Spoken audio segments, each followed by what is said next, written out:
আমাৰ প্ৰদেশ কংগ্ৰেছৰ সভাপতি শ্ৰী তামান লস্কৰ মহাশয়, আমাৰ প্ৰদেশ কংগ্ৰেছৰ জিলাৰ ইনচাৰ্জ সাধাৰণ সম্পাদক আমাৰ স্বপন মণ্ডল মহাশয়, প্ৰদেশ কংগ্ৰেছৰ প্ৰশাসনিক সাধাৰণ সম্পাদক ৰামান্না বৰুৱা মহাশয়, প্ৰদেশ কংগ্ৰেছৰ সাধাৰণ সম্পাদক অমিনুৰ ৰচিদ চৌধুৰী ডাঙৰীয়া, আমাৰ APCC সেক্ৰেটাৰী সিনা ডাঙৰীয়া, ৰফিকুল ইছলাম ডাঙৰীয়া, আমাৰ বজৰুল ভাই, আমাৰ জিলা কংগ্ৰেছৰ মুখীয়াসকল, ব্লক কংগ্ৰেছৰ সভাপতি, আমাৰ মহিলা কংগ্ৰেছ, যুৱ কংগ্ৰেছ, NSY, সেৱা দল, কিষাণ কংগ্ৰেছ, মাইনৰিটি ডিপাৰ্টমেণ্টকে সংযুক্ত কৰি দলৰ কৰ্মকৰ্তাসকল, সাংবাদিক বন্ধুসকল, পৰম পূজনীয় ৰাইজ, হ'ব নালাগে। আমি ডিব্ৰুগড় জিলাৰ তিনিচুকীয়া জিলাৰ মাধ্যমিক কেন্দ্ৰত এই যাত্ৰা আৰম্ভ কৰিছিলোঁ আৰু আমাৰ অসম কংগ্ৰেছৰ উদ্দেশ্য হৈছে বিভিন্ন অঞ্চলত গৈ গাঁৱৰ ৰাইজক লগ কৰি ৰাজনৈতিকভাৱে, সামাজিকভাৱে, অৰ্থনৈতিকভাৱে গাঁৱৰ মানুহৰ মনৰ কথা বুজ লোৱা। আৰু আজি যেতিয়া এই ৰামকৃষ্ণ নগৰত আহি আপোনালোকৰ মাজত উপস্থিত হ'লো, মোৰ সঁচাকৈ ভাল লাগিছে যে আমি যিটো উদ্দেশ্য লৈ পেলাই ইয়ালৈকে আহিছিলোঁ সেই কথাবিলাক আমি সকলোৱে ইয়াত আলোচনা কৰা সুযোগ পাইছোঁ। আমাৰ কেইবাজনো প্ৰায় 10 গৰাকী স্থানীয় ব্যক্তিয়ে নিজৰ নিজৰ বক্তব্য ৰাখিছে। এজনে ক'লে এইখন মিউনিচিপাল, গুৱাহাটীৰ এখন মিউনিচিপাল কৰ্পৰেশ্যন, শিলচৰো এখন মিউনিচিপাল কৰ্পৰেশ্যন, আৰু আমি য'ত বহি আছো সেইখনো মিউনিচিপালিটি। কিন্তু কি ক'লে যে একো সুযোগ আৰু সুবিধা নাই। নামত মিউনিচিপালিটি, কিন্তু সুযোগ আৰু সুবিধা একো নাই। কিন্তু হিমন্ত বিশ্ব শৰ্মাই কি কয় যে অসম এতিয়া বহুত আগবাঢ়ি গ'ল, অসমৰ সমস্যাবিলাক সমাধান হৈ গ'ল, এতিয়া তেওঁ বেলেগ কাম নাই, কামেই নাই, সেইকাৰণে গৌৰৱ গগৈক পৰিৱৰ্তন পিছফালে ৰাখি আছে। এতিয়া CMৰ কামেই নাই, কাম খতম, নিবনুৱা সমস্যা খতম, মূল্য বৃদ্ধিৰ কথাই নাই, ৰাস্তা পদূলিৰ কথাই নাই, কাম নাই CMৰ। আৰু এতিয়া এটাই কাম, তৰুণ গগৈ গৌৰৱ গগৈ। আপুনি কথাটো চিন্তা কৰক। আৰু ৰাইজে কি কৈছে যে ভণ্টিয়ে ক'লে যে স্মাৰ্ট মিটাৰ মানুহে বিচৰা নাই। আমাৰ আগৰ যিটো মিটাৰ আছিলে সেইটো ভাল, যে 2 দিন যদি লাইট দিয়া বিল দিয়া দেৰি হয় আপোনাৰ লাইটটো কাটি দিয়ে। সেইকাৰণে মোক ৰাইজে সুধিছে যে কংগ্ৰেছ আহিলে কি হ'ব। কংগ্ৰেছ আহিলে স্মাৰ্ট মিটাৰ ভৰাই কৰি উঠুৱাই দিব। কংগ্ৰেছ আহিলে স্মাৰ্ট মিটাৰ ভৰাই কৰি উঠুৱাই দিম আৰু আমি আগৰ পুৰণা মিটাৰ আমাৰ ঘৰত লগাম। আৰু আমি সিদ্ধান্ত লৈছো, আপোনালোকে খবৰ ল'ব, কৰ্ণাটকত কংগ্ৰেছ চৰকাৰ, তেলেংগানাত কংগ্ৰেছ চৰকাৰ, আমি সাধাৰণ পৰিয়ালত 200 ইউনিট বিজুলী বাতি আমি ফ্ৰীকে দি আছো। আৰু আমি অসমত যেতিয়া কংগ্ৰেছ চৰকাৰ কৰিম, আমি স্মাৰ্ট মিটাৰটো নাৰাখো, লগতে সাধাৰণ পৰিয়ালত আমি বিজুলী বাতি 200 ইউনিট আমি ফ্ৰীকে দিবৰ কাৰণে চেষ্টা কৰিছো। এতিয়া যিটো 1250 টকাৰ অৰুণোদয় কিছুমানে পায়, কিছুমানে নাপায়। এখন গাঁৱত 100 গৰাকী যদি মহিলা আছে, 15-20 গৰাকীয়ে পাইছে, বাকীবিলাকে নাপায়। আমাৰ কংগ্ৰেছ চৰকাৰে ৰাহুল গান্ধী ডাঙৰীয়াই এইটো ঘোষণা কৰিছে যে য'তে কংগ্ৰেছ আহিব 2500 টকা প্ৰত্যেক গৰাকী সাধাৰণ মহিলাক কংগ্ৰেছে দিব। আৰু আমি অসমত অৰুণোদয় নহয়, অৰুণোদয় পাই থকা মহিলা আৰু অৰুণোদয় নোপোৱা মহিলা আমি 9 তাৰিখে, প্ৰত্যেক মাহৰ 9 তাৰিখে আমি 2500 টকা আমি তেওঁলোকৰ একাউণ্টত দিবৰ কাৰণে আপোনালোকে ৰাইজ খবৰ ল'ব। কৰ্ণাটক, তেলেংগানাত কংগ্ৰেছ চৰকাৰে এটা গেছ চিলিণ্ডাৰৰ দাম 500 টকা দি আছে, আৰু আমাৰ ইয়াত চিলিণ্ডাৰৰ দাম 900ৰ পৰা 1000 টকা পাৰ হৈ গৈছে। কংগ্ৰেছে যদি 500 টকাত দিব পাৰে, বিজেপিয়ে কিয় নিদিয়ে? বিজেপিয়ে দিবলৈ এইকাৰণে নিবিচাৰে যে তেওঁলোকে দুখীয়া মানুহক সাধাৰণ মানুহক তেওঁলোকে কেৱল ভোট দিয়া মানুহ বুলি ভাবে। তেওঁলোক ধনী মানুহৰ চৰকাৰ, বেপাৰীবিলাকৰ চৰকাৰ, সৰু সৰু বেপাৰীবিলাককো তেওঁলোকে ভাল নাপায়। ডাঙৰ ডাঙৰ ধনী মানুহ বেপাৰী মানুহৰ কাৰণে বিজেপিয়ে কাম কৰে। আমি কংগ্ৰেছে সিদ্ধান্ত লৈছো যে আমাৰ চৰকাৰ যেতিয়া আহিব আমি 500 টকা চিলিণ্ডাৰ দিব বিচাৰো। আজি ৰাইজে যিবিলাক কথা কৈছে, চুপাৰী চিণ্ডিকেটৰ কথা কৈছে, বিভিন্ন চিণ্ডিকেটৰ কথা কৈছে, MG এনৰেগাৰ যিটো দৈনিক মজুৰি বঢ়োৱাৰ কথা কৈছে, মই ভাল পাইছো যে কংগ্ৰেছ দলৰ প্ৰতি আপোনালোকৰ যিটো বিশ্বাস, আপোনালোকে বিশ্বাস কৰিছে যে আহি থকা সময়ত যেতিয়া তেজপুৰত কংগ্ৰেছ চৰকাৰ হ'ব তেতিয়া কংগ্ৰেছে কামবিলাক কৰাটো আপোনালোকে বিচাৰিছে। আৰু আমিও আগতে বহুতবাৰ ক্ষমতা পাইছো, বহুতবাৰ আমি ক্ষমতা হেৰুৱাইছো। আৰু আমি সেইকাৰণে কংগ্ৰেছ দলৰ নেতাসকলে আমি এটা আত্মমন্থন কৰিছো যে আমাক ৰাইজে কেলে ক্ষমতাৰ পৰা আঁতৰাইছে। আৰু সেই কথা বুজিবৰ কাৰণে আপোনালোকৰ মাজলৈ আহিছো যে আমি ঘূৰি আহিলে কি কৰিব লাগিব। কালি মই উদাৰ বন্দৰ ফালে গৈছিলো আৰু অসমৰ বিভিন্ন জেগাত যাওঁতে আজি মানুহৰ চবতকৈ ডাঙৰ সমস্যা কি? সংস্থাপন নাই। ল'ৰা ছোৱালীয়ে BA পাছ কৰি বহি আছে, MA পাছ কৰি ঘৰত বহি আছে, ইঞ্জিনিয়াৰ পাছ কৰি বহি আছে, সকলে মূৰে হাত দি পেলাই বহি আছে, কাম কৰাৰ কোনো সুযোগ নাই।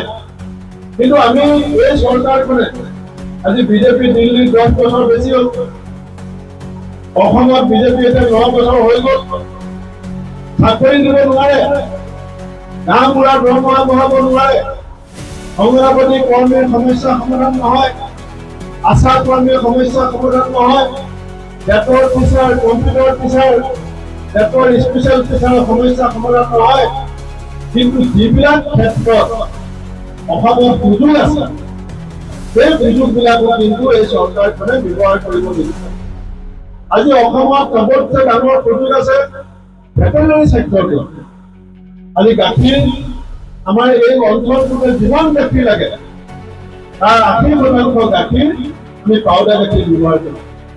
আজি যদি গাঁৱৰ খেতিয়কসকলক, গাঁৱৰ যুৱক যুৱতীবিলাকক আমি দুগ্ধ উৎপাদনত যদি উৎসাহ দিওঁ, বেংকৰ পৰা লোন লৈ জাৰ্চি গাই কিনিবৰ কাৰণে যদি সহায় কৰোঁ, অলপ যদি প্ৰশিক্ষণৰ ব্যৱস্থা কৰোঁ, আমাৰ ইয়াত ইমান খালী মাটি আছে, ইমান যুৱ শক্তি আছে, আমি বিচাৰিলে অসমে গোটেই ভাৰতবৰ্ষৰ মানুহক গাখীৰ উৎপাদনৰ নেতৃত্ব দিব পাৰোঁ। আজি কণী, আজি অসমত ডেইলি চৰকাৰী হিচাপ মতে 80 লাখ কণী লাগে, দৈনন্দিন 80 লাখ কণী লাগে, তাৰে মাত্ৰ 30 লাখ কণী অসমত উৎপাদন হয়। 50 লাখ কণী অসমত বাহিৰৰ পৰা আহে। এটা কণীৰ দাম যদি আপুনি 7 টকা ধৰে তেতিয়াহ'লে দিনটোৰ 3.5 কোটি টকা কণীৰ নামত অসমৰ পৰা বাহিৰলৈ গৈ আছে। অকল কণীৰ নামত 3.5 কোটি টকা ডেইলি অসমৰ বাহিৰলৈ গৈ আছে। অৰ্থাৎ মাহত 100 কোটিতকৈ বেছি টকাৰ কণী আমি অসমৰ মানুহে বাহিৰৰ পৰা কিনি খাইছো।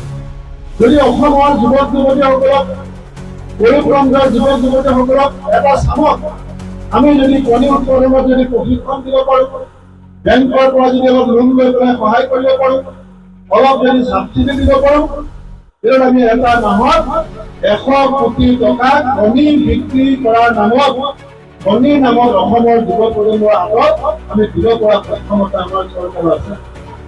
এতিয়া হিমন্ত বিশ্ব শৰ্মাই ইনভেষ্টমেণ্ট চাবমিট কৰিছে, অসমীয়াত যাক কয় পুঁজি বিনিয়োগ, যে বাহিৰৰ মানুহ আহি পেলাই পুঁজি বিনিয়োগ কৰিছে। ৰাইজসকল আজি মাছ উৎপাদনত কিমান সুবিধা আছে। আমি কৰিমগঞ্জৰ মানুহে বহুত হাত দি ক'ব পাৰিমনে যে আমি ইয়াত চবে লোকেল মাছ খাওঁ বুলি? আমাৰ বেছিভাগ মাছ অন্ধ্ৰপ্ৰদেশৰ পৰা আহে। চৰকাৰৰ দায়িত্ব আছে নে নাই? চৰকাৰে যদি আমাৰ খেতিয়কসকলক শিকাই দিয়ে কেনেকে পুখুৰী খুলিব লাগে, কেনেকে মাছ ধৰিব লাগে, অন্ধ্ৰপ্ৰদেশৰ খেতিয়কে যদি, অন্ধ্ৰপ্ৰদেশৰ কৃষকে যদি ইয়াত কৰিমগঞ্জত মাছ বেছি আমাক খুৱাব পাৰে, যে আমাৰ অসমৰ খেতিয়কে মাছ উৎপাদন কৰি ভাৰতবৰ্ষৰ মানুহক খোৱা এটা পৰিৱেশ বনাবলৈ সুযোগ আছে। ৰাইজ মই এই কথাটো এইকাৰণেই কৈছো কাৰণ আপোনালোকে মই এজনে সুধিছে যে কংগ্ৰেছ চৰকাৰ আহিলে চাকৰি বাকৰি কেনেকে দিব। চাকৰি এটা ৰাস্তা হৈছে উপাৰ্জন। উপাৰ্জন মানে হৈছে সংস্থাপন। কোনোবাই চাকৰি পায়, কোনোবাই ব্যৱসায় কৰে, কোনোবা সৰু দোকানী, কোনোবা ডাঙৰ দোকানী, কিন্তু মূল কথাটো হৈছে সংস্থাপন। সংস্থাপনৰ কাৰণে আমাৰ নিজৰ জেগাটো বহুত ডাঙৰ সুবিধা আছে। এই সুবিধাবিলাক আজি চৰকাৰে কিমান দিয়ে? আমাৰ নৱহঁতক, আমাৰ বাইদেউহঁতক কিমান দিয়ে? 1250 টকা। 1250 টকা দিয়াৰ জেগাত যদি এটা গোটক যদি ব্ৰইলাৰ উৎপাদন কৰিবৰ কাৰণে চৰকাৰে 1 লাখ টকা দি সহায় কৰিলেহেঁতেন আৰু ব্ৰইলাৰ বিক্ৰী কৰিবৰ কাৰণে বজাৰৰ লগত এটা সম্পৰ্ক, এটা প্ৰশিক্ষণ যদি দিলেহেঁতেন, মহিলা গোটটোৱে যিটো 1250 টকা মহিলাই পাই আছে, সেই গোটটোৱে হয়তো মাহত 12,500 টকা উপাৰ্জন কৰিলে। সঁচা কথা কওকচোন, 1250 টকাত কাৰোবাৰ ঘৰ চলিব পাৰিব? হিমন্ত বিশ্ব শৰ্মাৰ ঘৰ 1250 টকাত চলিবনে? আজি আৰু তেওঁলোকে কি কয়, আমি দি আছো নহয়, 1250 দি আছো। চিলিণ্ডাৰৰ দাম দুগুণ বঢ়াই দিলে, আলুগুটিৰ দাম বঢ়াই দিলে, পিঁয়াজৰ দাম বঢ়াই দিলে, মিঠাতেলৰ দাম বঢ়াই দিলে, ইলেক্ট্ৰিচিটি বিল 3বাৰ বঢ়ালে, মেডিচিনৰ দাম যিবিলাক বয়সস্থ মানুহ আছে, প্ৰেচাৰৰ টেবলেট, ডায়েবেটিছৰ টেবলেট চব 3 গুণ দাম বঢ়াই দিলে। এতিয়া দুখীয়া মানুহে চলিব কেনেকে? আজি যিবিলাক আমাৰ মূল মৌলিক সমস্যা, এই সমস্যাবিলাকক চৰকাৰে গুৰুত্বহীন কৰিবৰ কাৰণে কি কৰি আছে? হিন্দু মুছলিম। যেতিয়া আপুনি ক'ব দৰৰ দাম কেলে বঢ়াইছে, চৰকাৰে ক'ব হিন্দু মুছলিম, হিন্দু খাতৰা মে। আৰে ভাই, হিমন্ত বিশ্ব জন্ম হোৱাৰ বহুত আগৰ পৰা অসমত হিন্দু মুছলিম একেলগে আছে নে নাই? হিমন্ত বিশ্ব জন্ম হোৱাৰ বহুত বছৰ আগৰ পৰা যেতিয়া লাচিত বৰফুকনে মোগলৰ বিৰুদ্ধে যুঁজিছিলে, তেতিয়া লাচিত বৰফুকনৰ পিছফালে ইছমাইল ছিদ্দিকী থিয় হৈ আছিলে অসম বচাবৰ কাৰণে। ইছমাইল ছিদ্দিকী থিয় হৈ আছিলে। যেতিয়া ভাষা আন্দোলন হৈছিলে অসমত, অসমীয়া মোৰ মাৰ ভাষা বচাবৰ কাৰণে, তেতিয়া অনিল বৰাইও গুলি খাইছিলে আৰু মংগলদৈৰ আমাৰ মুজামিল হকেও গুলি খাইছিলে।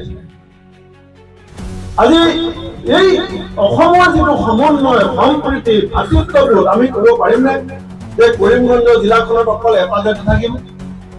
কৰিমগঞ্জ জিলাত এটা ধৰ্ম, এটা সম্প্ৰদায় থাকিব? অসমত এনেকুৱা এখন জিলা নাই য'ত সকলো জাতি, ধৰ্ম, বৰ্ণৰ মানুহে বাস কৰে। কিন্তু তেওঁলোকে কি কৰিব বিচাৰে? আমাৰ মাজত ঘৃণা সৃষ্টি কৰিব বিচাৰে। যদি আমি ইজনে সিজনক ঘৃণ কৰা আৰম্ভ কৰোঁ, আমি যদি ইজনে সিজনৰ মাজত হিমন্ত বিশ্ব, বিজেপি, RSSৰ কথা শুনি ভাগ কৰিবলৈ চেষ্টা কৰোঁ, এটা সময়ত বয়স হ'ব, আমি মৃত্যু হ'ম, আমি শান্তি পাম না? যে আমাৰ ল'ৰা ছোৱালী আমি কেনেকুৱা এখন সমাজত লৈ গৈছো? আমি যিদিনাখন গুচি যাম এই সংসাৰেৰে, আমি বিচাৰো যে মোৰ ল'ৰা ছোৱালীকেইটা এনেকুৱা সমাজত থাকিব লাগে য'ত শান্তি আছে, য'ত সম্প্ৰীতি আছে, য'ত মিলামিছা আছে। এই বিজেপি আৰু RSS এইবাৰ কৰিমগঞ্জৰ ৰাইজেও MP ইলেকশ্যনত কিছু ভোট দিছে।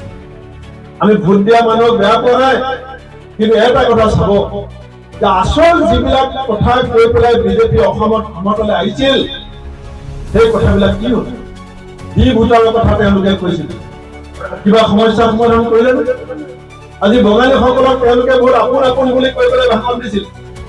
আজি কওক আমাৰ ৰজত চক্ৰৱৰ্তী ডাঙৰীয়া, আজি কেইবাজনো আমাৰ বক্তা ভাষণ দিলে, কোনটো আপোনালোকৰ কৰোণা সমস্যা বিজেপিয়ে সমাধান কৰিছে? কোনটো সমস্যা সমাধান কৰিলে? আজি মণিপুৰীসকলক কংগ্ৰেছৰ বিৰুদ্ধে চলাইছিল। আজি মণিপুৰীসকল আমাৰ চিনাৰীয়াত আছে, কোনটো স্থায়ী সমস্যা সমাধান কৰিলে? তৰুণ গগৈ ডাঙৰীয়াক প্ৰশ্ন সুধিছিলে হিমন্ত বিশ্ব শৰ্মাই যে 24 লাখ নিবনুৱাৰ সংস্থাপন কেতিয়া হ'ব? আৰু সিদিনাখন কি ওলাইছে? যেতিয়া 16,200টা ফ'ৰ্থ গ্ৰেড চাকৰি ইণ্টাৰভিউ হৈছিলে, 36 লাখ অসমৰ নিবনুৱাই 16,200টা চাকৰিৰ কাৰণে এপ্লাই কৰিছিল। আমাৰ দিনত যেতিয়া 24 লাখ নিবনুৱা আছিলে, তেওঁলোকে তালফাল লগাই দিলে। কি হ'ব ভৱিষ্যত? আৰু এতিয়া পেপাৰত দি আছে অসমত নিবনুৱা সংখ্যা কিমান? 36,46,000। হিমন্ত বিশ্ব শৰ্মাৰ 10 বছৰীয়া বিজেপিৰ শাসনকালত অসমত 12 লাখ নিবনুৱা বৃদ্ধি হ'ল। আৰু ইলেকশ্যনৰ সময়ত কি কৈছিল যে ডাবল ইঞ্জিন চৰকাৰ, দিল্লীত বিজেপি, গুৱাহাটীত বিজেপি, অসম নিবনুৱা মুক্ত হ'ব কৈছিলে নাই?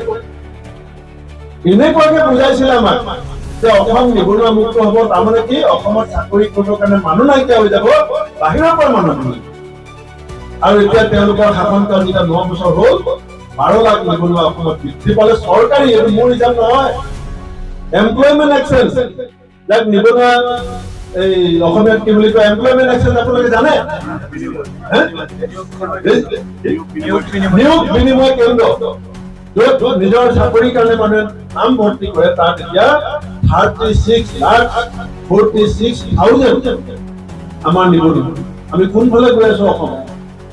আৰু হিমন্ত বিশ্ব সদায় কি কয়, আজি তৰুণ গগৈৰ কথা, কালিলৈ আমুকৰ কথা, খালি মিয়া মিয়া।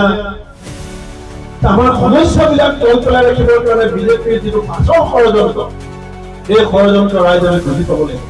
এতিয়া উজনি অসমতো হিমন্ত বিশ্বক এতিয়া মানুহে চিনি পোৱা হৈছে।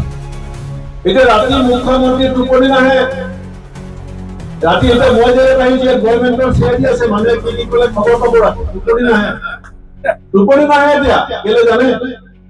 কৈছিলে বিজেপি যেতিয়া আহিব 100 দিনৰ ভিতৰত 6 জনগোষ্ঠী, আহোম, চুতীয়া, মটক, কৰাণ, কোচ, চাহ জনগোষ্ঠীক তেওঁলোকে জনজাতিৰ মৰ্যাদা দিব। এতিয়া সেই জনগোষ্ঠী বিলাকে আমাৰ লগত কথা পাতি আছে।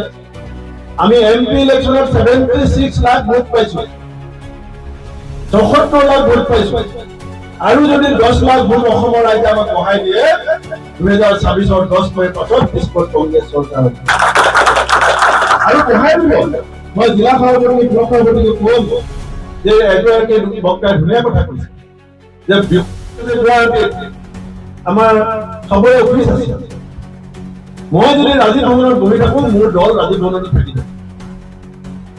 মই ৰাইজৰ মাজলৈ যাব লাগিব, মই ৰাইজৰ কথা শুনিব লাগিব, ৰাইজে মোক বুজাব কোনটো ৰাস্তাত গ'লে ভাল হয়। আজি মোৰ ভাগ্য ভাল, ইমান লৰালৰিকৈ আহিছো। এজন বক্তাই, মই ধন্যবাদ দিম তেওঁক, তেওঁ লিখি আনিছে যে কংগ্ৰেছ দল কোনফালে যাব লাগে।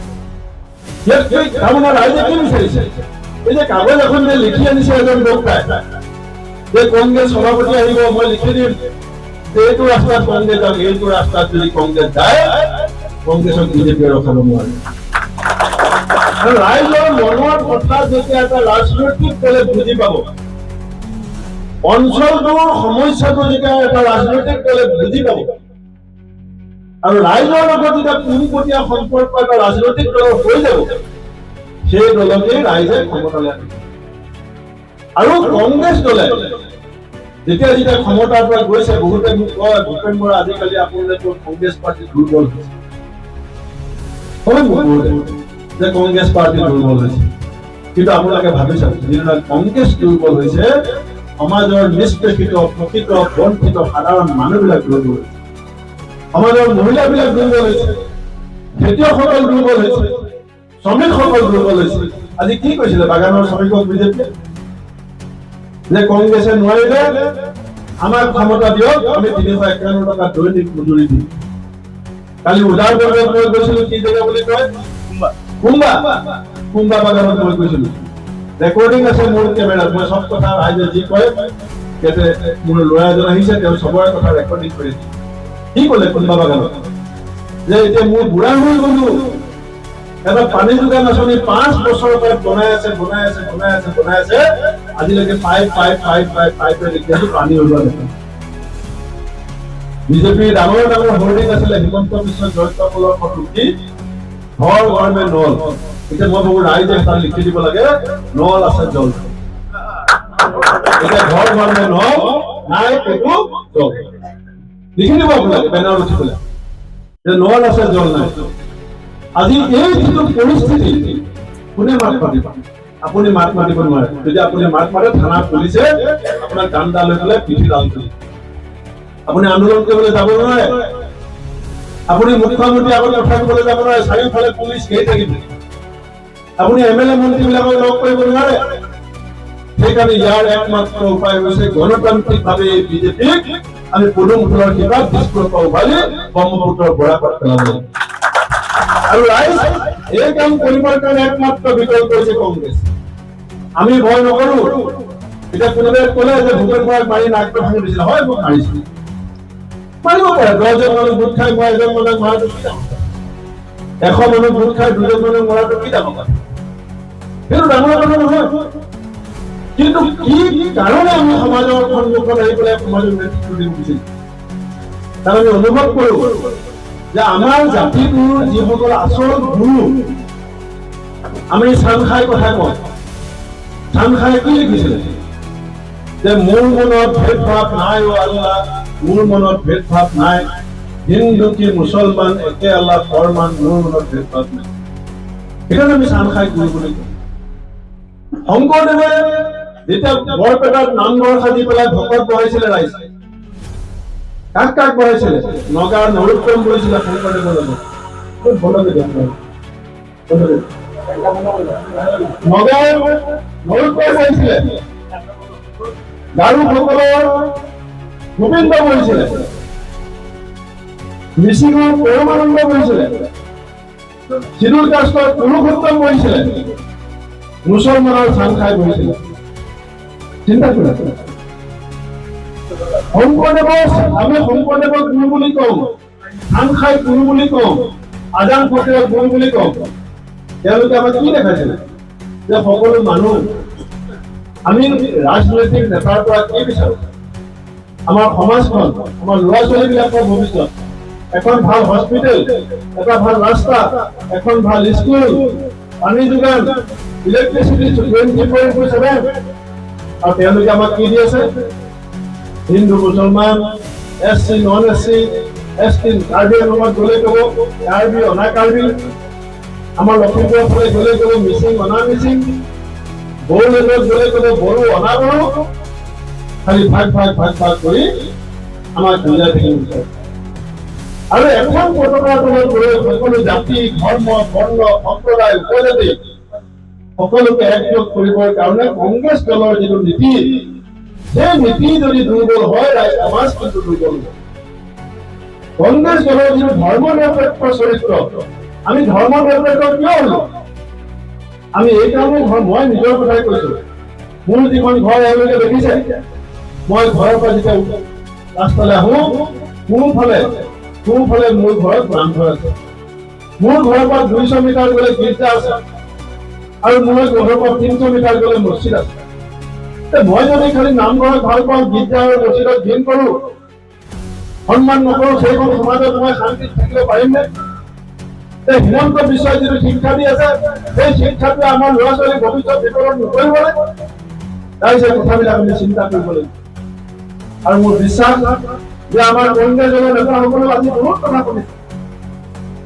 মই জিলা কংগ্ৰেছৰ মোক কোনোবাই কৈছে যে ৰজন চক্ৰৱৰ্তী ডাঙৰীয়াক মই ৰাজহুৱাকৈ আহ্বান জনাম, কালিলৈ সন্ধ্যাৰ ভিতৰত কোন ব্লক কোন জিলা ভাইচ প্ৰেচিডেণ্ট কোন ব্লকত যাব, কোন জিলাৰ জেনেৰেল ছেক্ৰেটাৰীয়ে কোন মণ্ডলৰ হাতত থাকিব, আপুনি এখন তালিকা উলিয়াই মোক দিব লাগিব।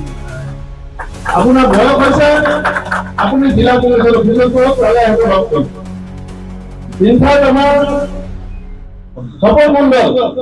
তপন মণ্ডলে কালিলৈ গধূলাৰ ভিতৰত দিব লাগিব। এইটো মোৰ ৰাজহুৱা আহ্বান যে কোন ভাইচ প্ৰেচিডেণ্ট ইনচাৰ্জ কোন ব্লক, কোন ভাইচ প্ৰেচিডেণ্ট ইনচাৰ্জ কোন মণ্ডল, মহিলা কংগ্ৰেছৰ ইনচাৰ্জ কোন, যুৱ কংগ্ৰেছৰ ইনচাৰ্জ কোন, আৰু জিলা কংগ্ৰেছৰ হোৱাটছআপ গ্ৰুপত ময়ো থাকিম।